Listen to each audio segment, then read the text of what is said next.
매일 아침 책 읽기로 하루를 시작하는 행복 습관, 미라클 독서입니다. 오늘 함께 읽어볼 책은 암은 병이 아니다. 내 몸의 마지막 치유 전략. 안드레아스 모리츠 지음, 정진근 옮김. 에디터에서 펴낸 책입니다. 먼저 지은이님 소개부터 읽어볼게요. 지은이 안드레아스 모리츠. 아유르베다 의학과 홍채 진단법 등의 대체의학 전문가이자 베스트셀러 작가. 1954년에 독일에서 태어난 그는 어렸을 때부터 심각한 질병과 맞서 싸우면서 자연스럽게 식이요법, 영양학, 여러 가지 자연치유법을 접했다. 그 덕분에 20세가 되었을 때는 홍채 진단법과 식이영양학에 대한 공부가 끝나 있었다. 1981년에는 인도에서 아유르베다 의학을 배워 1991년에 뉴질랜드에서 자격증을 갖춘 아유르베다 의학 전문가가 되었고, 이후 미국에 거주하며 대체의학 연구와 집필 활동에 전념했다. 모리츠는 단순히 질병의 증상을 치료하는 데 만족하지 않고 질병의 근본적인 원인을 이해하고 치유하는 것을 자신의 평생 작업으로 받아들였다. 그는 거시적 접근 방법을 이용하여 종래의 의학적 접근법이 소용없는 여러 불치병에서 큰 성공을 거두었다. 또한 그는 우리의 몸과 마음을 치료하는 데 매우 중요한 역할을 하는 사람의 의식을 오랫동안 연구했다. 이 같은 연구를 바탕으로 건강과 치유의 비밀, 의사들도 모르는 기적의 간 청소 등 10여억 원에 이르는 대체 의학 관련 서적을 펴냈다. 그리고 2012년 10월 세상을 떠나기 직전 암은 병이 아니다의 개정 증보판 원고를 완성했다. 그는 이 책에서 암이 생명을 위협하는 세포의 폐색과 독소를 다루려는 우리 몸의 마지막 시도를 보여주는 신체적 증상이라는 점을 입증했다. 이 책은 전통적인 암 치료법이 왜 위험한지, 암이 생기는 진짜 원인은 무엇인지, 그리고 치유를 방해하는 것들을 어떻게 몸이 스스로 제거하는지 알려줌으로써 현재의 암 치료법을 혁명적으로 변화시킬 수 있는 암에 대한 새로운 이해를 제공한다. 암은 여러분의 생명을 위협하는 끔찍한 질병이 아니라 오히려 여러분의 생명을 구하려는 신체의 마지막 필사적인 노력이다. 이 책은 암으로 인해 수동적인 피해자가 되기보다는 능동적으로 자신을 치유하고자 하는 사람들, 그리고 질병 있는 몸을 건강한 몸으로 바꾸고 싶은 사람들에게 희망의 문을 열어줄 것이다. 차례. 추천사. 암에서 벗어나고 싶은 당신에게. 저자 서문. 암은 우리의 적이 아니라 친구다. 제1장. 암은 질병이 아니다. 제2장. 암의 신체적 원인들. 제3장. 암의 정신적 원인들. 제4장. 몸의 현명한 행동. 제5장. 다른 주요 위험 요소들. 제6장. 스스로를 치료하기 위해 알아야 할 것들. 끝내는 말. 암의 근본 원인을 치유하라. 역자 후기. 진정한 치유의 길로 나아가기를. 차례는 이렇게 되어 있고요. 추천사부터 읽어보도록 하겠습니다. 추천사. 암에서 벗어나고 싶은 당신에게. 안드레아스 모리츠의 책 암은 병이 아니다는 제목부터 듣는 이에 따라서 불쾌하고 도발적으로 느껴질 수도 있다. 하지만 책 판매량을 올리기 위해 억지로 갖다 붙인 자극성 제목은 아니다. 책의 제목은 암은 병이 아니다에 그치지만 그 내용을 들여다보면 암을 병이 아닌 정도가 아니라 우리의 친구라고 묘사하고 있다. 이 무슨 억측이란 말인가. 현대의학의 가장 큰 난제이자 환자들에게 가장 두려운 질병인 암이 병이 아닌 친구라니. 암과의 사투를 벌이는 환자나 가족들이 들으면 분노할 수도 있는 과격한 발언이나 헛소리쯤으로 치부될 수도 있다. 하지만 암이라는 병에 대해 다시 한번 생각해보고 그 깊숙한 면면을 들여다보면 전혀 무리한 주장이 아니라는 것을 단번에 알 수 있다. 우리가 암에 대해서 그렇게까지 관심을 갖고 들여다본 적이 없기 때문에 이상하게 들리는 것뿐이다. 암을 적으로 삼고 맞서 싸운 결과가 무엇인가? 여전히 암은 죽음을 대변하는 공포의 대상이고 환자의 가족들의 재산을 탕진하는 재앙으로 남아있다. 그것이 암과 싸운 결과다. 우리 몸을 바라보는 두 가지 시각이 있다. 하나는 언제 고장날지 모르는 생화학적 기계로 바라보는 시각이다. 환원주의적 대증요법을 대표하는 현대의학이 우리 몸을 바라보는 시각이다. 자꾸 고장나는 실수투성이의 육체로 의학적 개입 없이는 생존이나 치유가 불가능하다고 바라보는 시각이다. 또 다른 시각은 스스로 치유하는 우리 몸의 능력을 인정하는 시각이다. 세포 하나에서 분열하여 각기 다른 조직으로 발전한 기관들이 화합을 이루며 생명을 유지해 나가는 힘, 이를 존중하는 시각이다. 생명을 만들어낸 힘 속에 치유하는 힘도 있다고 바라보는 것이다. 책의 저자 안드레아스 모리츠의 시각은 후자에 가깝다. 이는 기능의학적 관점이기도 하다. 우리 몸이 하는 일들은 항상 옳고 지혜롭다. 그리고 그 목적은 오로지 생존에 있다. 죽음에 있지 않다. 당뇨나 고혈압, 고지혈증, 암과 같은 질병들 역시 실수투성인 육체가 멍청해서 일으키는 실수가 아닌 생존을 위해 우리 몸이 환경에 적응한 결과다. 세포를 보호해야 하기 때문에 인슐린에 저항해서 혈당이 올라가는 것이다. 고장난 혈관을 가지고도 어떻게 해서든 산소와 영양소를 운반해야 하니 혈압이 올라갈 수밖에 없는 것이다. 혈관 곳곳에 염증이 많으니 염증을 낮추기 위해 콜레스테롤 수치가 올라가는 것이다. 감염이 되면 바이러스를 공격하고 백혈구를 응원하기 위해 체온이 올라가는 것이다. 그 어느 것 하나 몸이 스스로를 파괴하거나 자살하고 싶어서 그런 것이 아니다. 오히려 그 반대로 우리가 질병이라고 인식하는 대부분의 증상들은 생존을 위한 육체의 적응이다. 암도 이와 다르지 않다. 오로지 환자를 죽이기 위해서 또는 운이 없어서 우발적으로 암에 걸리는 것이 아니라 몸 전체가 살기 위해 암이 생긴 것이다. 공해, 오염, 독소, 화학물질로 대변되는 급변하는 환경과 좌절, 두려움, 분노, 억눌림 등의 부정적인 감정이 암이 자라게 된 원인이다. 마땅히 몸 밖으로 내보내야 하는 독소들을 배출하는 능력이 망가졌을 때 그 독소들을 암세포에 가두는 것이다. 당장 죽었어도 전혀 이상하지 않을 독소의 공격들로부터 살아남기 위해 세포들은 암이 될 수밖에 없었던 것이다. 저자는 말한다. 암은 다시 살기 위한 치유의 과정이라고. 생명을 지속시키길 원하는 몸이 만들어낸 하나의 장치라고. 암을 바라보는 시각이 어떻든 상관없다. 암을 어떻게 치료하든 상관없다. 항암, 수술, 방사선 요법을 통해 암을 잘라내거나 태운다고 하더라도 암이 생겨난 원인에 대해 생각해보고 그 원인을 바꿔보려는 노력을 기울이지 않는다면 이는 반쪽짜리 치료에 불과하다. 힘들면서도 승률이 낮은 싸움을 하는 것에 불과하다. 기능의학 진료를 하면서 많은 암 환자를 만나봤다. 그들에게 공통적으로 부족한 것은 정보였고 넘치는 것은 공포였다. 거꾸로 되어야 한다.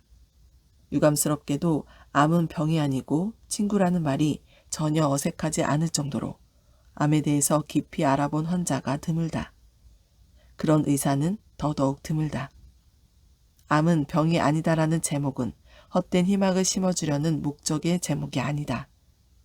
육체뿐만 아니라 정신적인 부분까지 돌아보면서 자기 자신과 화해하고 몸을 사랑함으로써 자신감을 회복하는 책이다. 암 치료가 아닌 진정한 치유를 원한다면 꼭 읽어봐야 할 책이다. 조한경. 저자 서문. 암은 우리의 적이 아니라 친구다. 지금부터 여러분이 읽게 될 내용들이 자신의 몸과 건강 혹은 치유에 대한 기존의 믿음에 혼란을 주고 그 기초부터 뒤흔들어 놓을지도 모르겠다. 암은 병이 아니다라는 제목을 보고 어떤 사람들은 불안을 느끼고 또 어떤 이들은 자극적으로 들린다고 할 수도 있겠지만 이 책은 모든 사람들에게 희망적인 내용을 담고 있다. 암은 질병이 아니라는 사실을 그대로 받아들인다면 이 책은 당신의 인생을 바꿀 만한 진실에 접근하는 데 도움을 줄 수 있다. 그리고 진실을 알게 된다면 당신은 암이 사실 상황이 허락하는 한 생명을 지속시키고 스스로 치유되고자 하는 신체의 정교한 최후의 시도임에 틀림없다는 결론에 도달할지도 모른다. 여러분은 암을 일으킬 수 있는 원인들 때문에 고통받고 있는 사람이 암세포를 키우지 않으면 오히려 더 빨리 죽을 수 있다는 사실에 놀라움을 금치 못할 것이다. 나는 이 책에서 암은 억압하거나 싸워야 하는 대상이 아니라 우리가 지원해야 할 치유 과정이라는 논리와 이해를 제공하고자 한다. 또한 암을 치료하는 비정통적인 전구법이 암을 파괴하는 방법보다 훨씬 효과적이라는 증거를 추가로 제시할 것이다. 불행히도 사람들은 종양이 자라게 만드는 숨은 원인에 대한 기본적인 이해가 부족하고 완벽하게 무지하기 때문에 종양을 그저 자신의 죄나 몸을 학대한 데 대한 안갚음으로 혹은 우리를 죽음으로 몰아가려는 목적밖에 없는 잔인한 괴물로 오해하고 있다. 그러나 여러분도 곧 알게 되겠지만 암은 우리의 적이 아니라 친구다. 또 암은 무의미하고 우발적인 사건이 아니다. 암이 정말 무엇인지에 대한 우리의 인식을 바꾸지 않는다면 암 스스로 치료에 저항할 것이고 특히나 일반적으로 사용되는 가장 진보적인 치료법의 경우 더더욱 그럴 것이다. 만약 여러분이 암에 걸려 있고 내가 주장하는 것처럼 암이 질병이 아니라 우리 몸의 복잡한 생존 반응의 일부라고 생각한다면 여러분은 다음의 질문들에 대한 답을 찾아야만 할 것이다. 우리의 몸이 스스로 암세포를 만들어내도록 강요하는 요인은 무엇인가? 당신이 그 이유를 알게 되었다면 그것들은 당신의 몸을 치유하기 위해 어떻게 도움을 줄 것인가? 여러분에게 고통을 주는 암의 종류와 정도를 결정하는 것은 무엇인가? 만약 암이 정말로 치유 메커니즘이라면 현재와 미래의 신체가 이러한 극단적인 자기보호 메커니즘을 채택하지 않도록 하기 위해 무엇을 해야 할 것인가? 우리 몸의 근본적인 유전적 설계는 항상 생명의 지속성과 온갖 역경으로부터 보호받는 것을 선호하는데 우리 몸이 스스로의 죽음을 초래하는 유전적 변화가 일어나도록 허용하는 이유는 무엇인가? 의학적인 치료 없이도 대부분의 암이 저절로 사라지는 이유는 무엇인가? 암 생존자들은 방사선 치료나 항암 화학요법 혹은 외과적 수술로 치료되는 것인가? 아니면 이러한 급진적인 치료에도 불구하고 스스로 치유되는 것인가? 암이 자라난 데 있어 두려움, 좌절, 낮은 자아 존중감, 억눌린 분노 등이 하는 역할은 무엇인가? 지금 왜 그렇게 많은 어린이들이 뇌종양이나 백혈병에 걸리는가? 암의 이면에 숨어있는 정신적 교훈은 무엇인가? 암의 근본적인 원인을 치유하기 위해서는 위의 질문에 대한 만족스럽고 실질적인 답을 찾아야 한다. 이 책을 계속해서 읽는다면 해답을 알 수 있다. 그리고 답을 찾을 때마다 안도감, 행복감과 함께 본질적인 진실을 알고 있다는 자신감을 얻게 될 것이다. 인생을 변화시키는 이 사건, 이 암을 이해하고 싶은 내면의 충동을 느낀다면 이 책이 큰 도움이 될 것이다. 암은 삶의 모든 면에서 균형을 되찾는데 도움을 주는 가장 좋은 기회가 될 수도 있지만 자신의 삶을 위협하는 존재로 인식한다면 심각한 트라우마나 고통의 전조가 될 수도 있다. 어느 쪽이든 당신은 당신이 항상 통제하고 있다는 것을 발견하게 될 것이다. 당신은 암 진단과 같은 특정한 상황을 바꿀 순 없지만 그에 대한 당신의 반응은 통제할 수 있다. 암에 대한 당신의 반응은 당신이 다시 온전해질지 아니면 끔찍한 질병의 희생자가 되었다는 생각으로 분열된 상태로 남아있을지를 결정하는 궁극적인 요인이다. 인간의 몸으로 살아가기 위해서는 생명 유지에 필요한 최소한의 에너지가 있어야 한다. 당신은 이 내재된 에너지를 신체에 영양을 공급하고 치유하는 데 사용할 수도 있고 질병과의 싸움에 사용하느라 낭비할 수도 있다. 선택은 결국 당신의 몫이다. 당신이 의식적이든 무의식적이든 자신의 몸에 사랑스러운 보살핌과 자신감을 주는 대신에 방치하거나 혹은 질병과 싸우기를 선택한다면 몸은 결국 목숨을 걸고 싸울 수밖에 없다. 궁극적으로 문제가 되는 주요 쟁점은 당신이 암에 걸렸느냐가 아니라 암을 어떻게 인지하고 대처하느냐 하는 것이다. 암은 신체가 당신으로 하여금 신체를 포함하여 자신을 인식하고 대우하는 방법을 바꾸도록 강요하는 많은 방법들 중 하나일 뿐이다. 당신은 암을 자신을 희생자로 만들고 무력하게 하는 무서운 존재로 만들 수도 있고, 반대로 자기 자신, 가치관, 자존심을 지지할 수 있도록 하는 기회로 만들 수도 있다. 이것은 필연적으로 정신적 건강의 주체를 끄집어내게 되는데, 나는 정신건강이 육체적, 정서적 이유만큼이나 암에서 중요한 역할을 한다고 믿는다. 암은 혼란스럽고 예측할 수 없는 장애처럼 보인다. 또한 암은 행복한 사람과 불행한 사람, 부자와 빈자, 흡연자와 비흡연자, 건강한 사람과 건강하지 않은 사람을 가리지 않고 공격하는 것 같다. 그리고 예전에는 어린이에게 암이 발생하는 일이 드물었지만 이제는 그렇지 않다. 한마디로 모든 배경과 직업을 가진 사람들이 암에 걸릴 수 있다. 그러나 암 종양의 종류, 생김새, 형태 등 그 물리적 증상의 이면을 들춰보면 암이 겉으로 보이는 것처럼 우연의 일치이거나 예측이 불가능하지 않음을 알게 될 것이다. 나머지 절반의 사람들은 전혀 위험이 없는데 미국 인구의 50%를 그처럼 암에 걸리기 쉽게 만드는 요인은 무엇일까? 유전적 요인을 탓하는 것은 진짜 원인에 대한 무지를 감추기 위한 구실에 불과하거나 암으로 고통받는 사람들을 값비싼 치료와 예방 프로그램으로 유인하기 위한 술책에 지나지 않는다.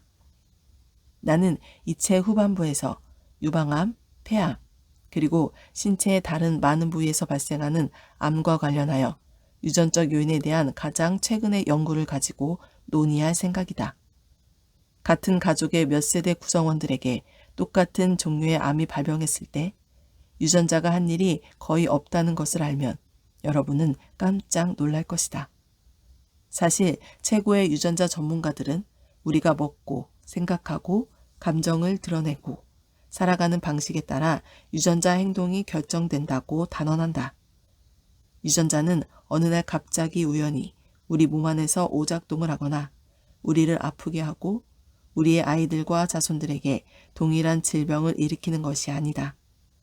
오히려 새로운 연구 결과는 유전자 돌연변이가 암을 유발하거나 확산시킬 수 있다는 오랜 믿음을 깨뜨리고 있다. 암은 지난 50년에서 60년간 산업화된 국가를 제외하고는 드문 질병이었다. 인간의 유전자는 수천 년 동안 크게 변하지 않았다. 그토록 오랜 세월 변화가 없던 유전자가 지금 갑자기 변해 인구의 절반에 가까운 사람들을 공격하고 파괴하기로 결심한 이유가 무엇일까? 이 질문에 대한 답은 놀랍게도 간단하다. 비록 유전자가 이 책에서 앞으로 논의될 이유로 돌연변이를 겪고 있을지도 모르겠지만 설사 손상되거나 결함이 생겼다 해도 유전자는 여전히 아무도 죽일 수 없을 것이다. 암으로 고통받는 많은 사람들이 죽었다는 것을 부인할 수 없지만 암이 누군가를 죽게 하는 경우는 거의 없다는 점을 아는 것이 중요하다.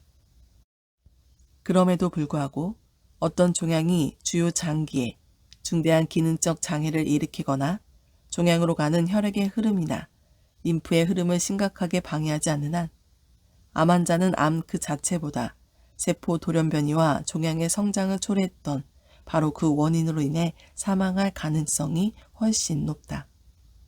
모든 암 치료는 암의 근본 원인에 초점을 맞춰야 하지만 대부분의 종양학자들은 그런 것들을 무시한다. 예를 들어 정크푸드로 구성된 식단은 영양 가치와 에너지가 전혀 없기 때문에 굶주림을 경험할 때와 동일한 혼란스럽고 충격적인 신체 상태를 야기한다. 나는 이 책에서 그러한 자멸의 과정이 어떻게 이런 중대한 치유 반응을 요구할 수밖에 없는가에 대해 자세히 설명하겠다. 암이 발생하기 전에는 이혼, 사랑하는 사람의 죽음, 사고, 직업이나 소유물의 상실, 상사나 친척과의 계속되는 갈등, 심각한 국제적 재난, 강력한 독소 노출과 같은 충격적인 사건들이 선행되었다는 것이 점점 더 명백해지고 있다. 신체는 그러한 스트레스 요인에 대해 예측 가능한 생물학적 생존 메커니즘이나 비정상 세포의 일시적인 성장을 수반할 수 있는 대응 메커니즘으로 반응한다는 것 외에 다른 선택의 여지가 없다. 비록 대부분의 의사들은 여전히 종양이 치유 메커니즘이 아니라 질병이라는 이론에 동의하지만 그렇다고 해서 그것이 사실이라는 것을 의미하지는 않는다.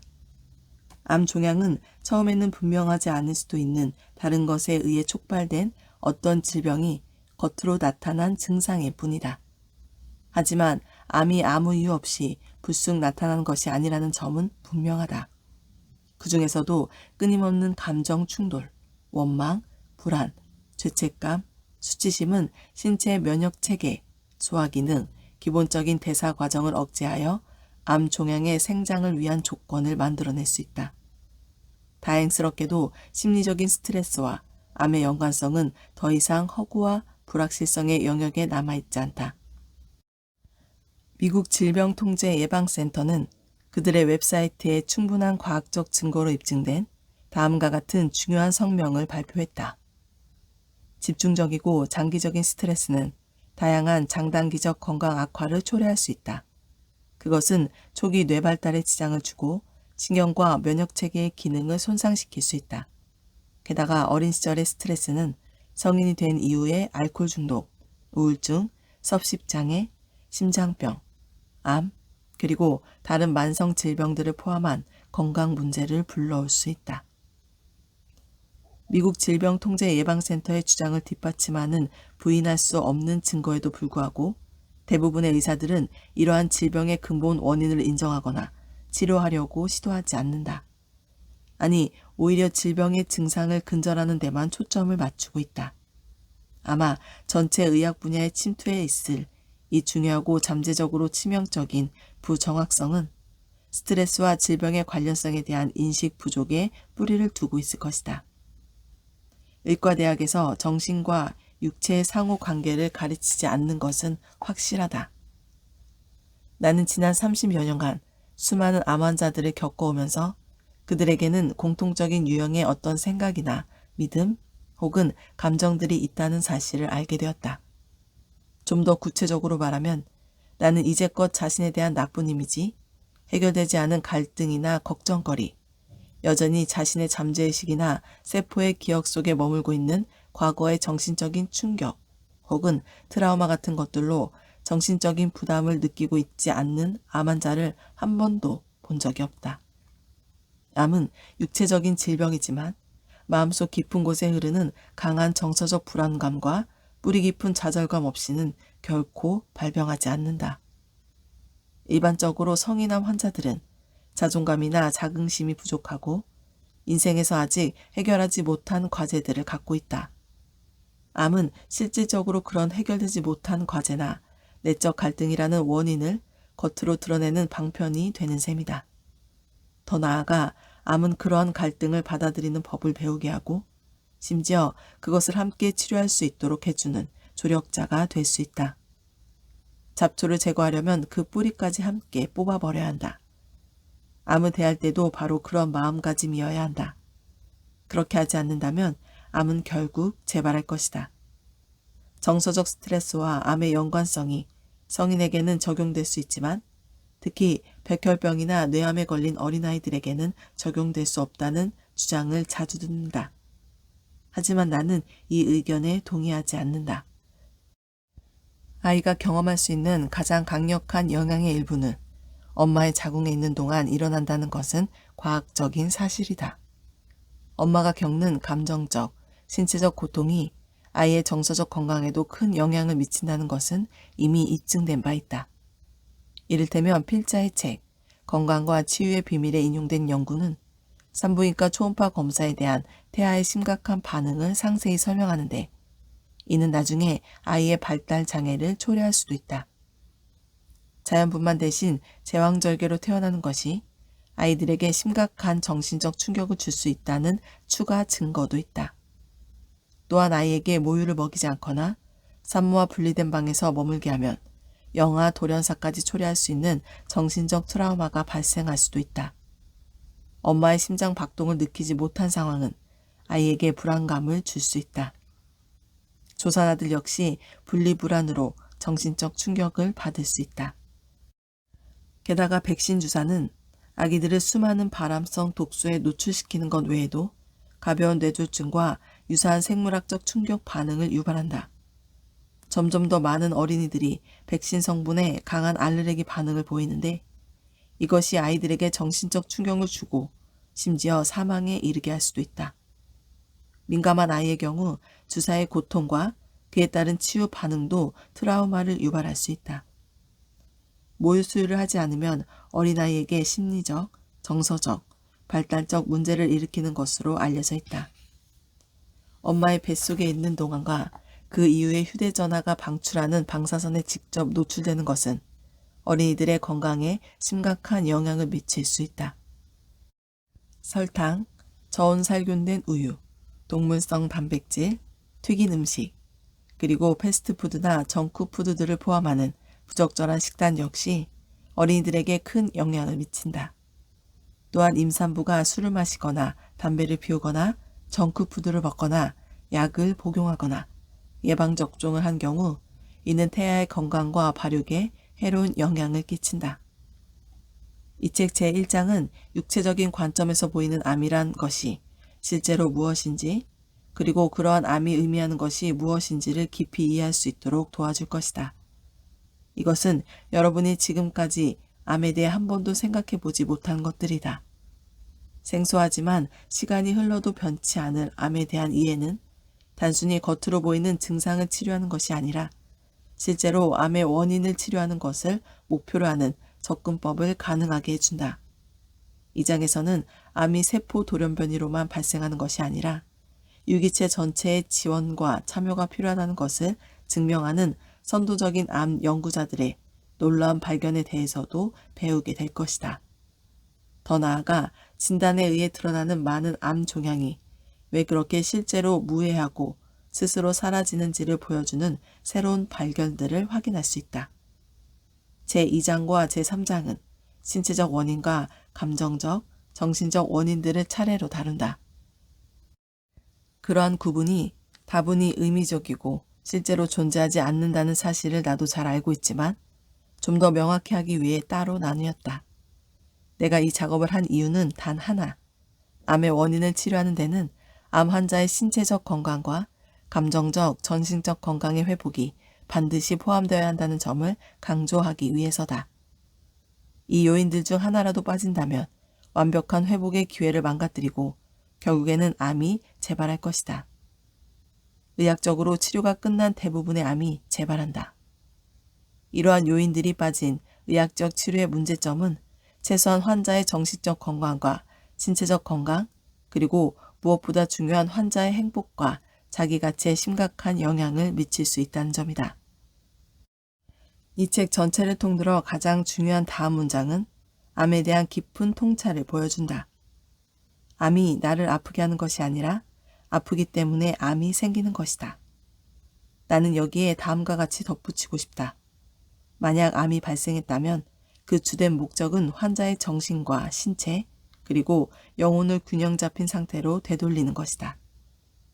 이는 전통적인 의학이나 언론이 당신이 믿기를 원하는 것과 상반되는 내용이어서 여러분에게 터무니없이 들릴 수도 있다.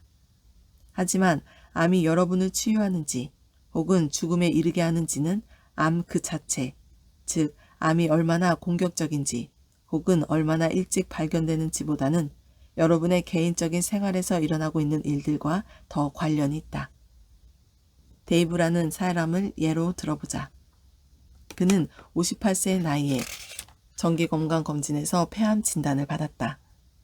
진단 전에는 건강이 괜찮다고 느꼈지만 진단 이후 2주 만에 급격히 악화됐다. 그는 식욕을 잃었고 잠을 잘 자지 못했으며 호흡이 매우 얕아졌고 심한 공황 발작과 가슴 통증을 겪었다. 데이브는 진단받은 지 20일 만에 숨을 거뒀다. 그의 사망 진단서에는 폐암으로 사망했다고 적혀 있었지만 만약 암 진단이 없었다면 이런 극심한 스트레스를 유발하는 일은 일어나지 않았을 것이다. 의심할 여지 없이 정신적 스트레스는 여러분의 면역 체계를 정지시키고 몸이 치유되는 것을 방해할 뿐만 아니라 실제로 여러분을 몹시 아프게 할 수도 있다.